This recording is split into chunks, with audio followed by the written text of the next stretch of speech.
High সবাইকে, তোমাদের সকলকে জানাই পিউয়ের পরিবারে স্বাগত। আজ রবিবার আর আজ ছিল উত্থান একাদশী, যে কারণে মামা সকাল সকাল বাজার গিয়ে আমাদের একাদশীর বাজার এনে দিয়েছিল, ফল দুধ এইসব।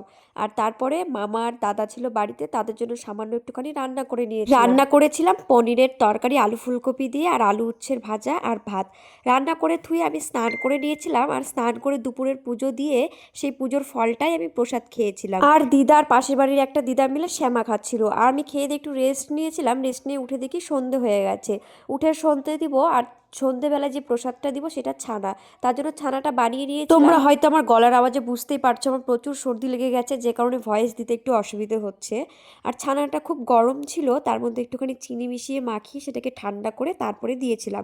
তার উপরে একটা তুলসী পাতা দিয়ে দিয়েছিলাম। এরপর ভোগ লাগানো কমপ্লিট হয়ে গেলে আমি আরতি সেরে নিয়েছিলাম। তার কিছুক্ষণ পরে আমি গোপালগুলোকে সব পরিষ্কার করে দিচ্ছিলাম, ফুল টুল সব তুলে। তারপরে ভোলে বাবাকেও আমি পরিষ্কার করে দিচ্ছি। একাদশীর দিনগুলোতে বাইরের কাজের থেকে ঠাকুরের কাজ করতে আমি বেশি ভালোবাসি, তাই বাইরের কাজগুলো একটু কম করি, ঠাকুরের কাজ একটু বেশিই করি। আর আজ যেহেতু একাদশী সন্ধে হয়ে গেছে, তাই আমি একটু ভাবলাম গীতা পড়ে নিই, তাই সব পরিষ্কার করে থুয়ে আমি গীতা পড়তে শুরু করেছিলাম। বলিলেন, অর্জুন বলেন, তবে ওহে দয়াময়, তব মতে কর্ম হতে জ্ঞান শ্রেষ্ঠ হয়।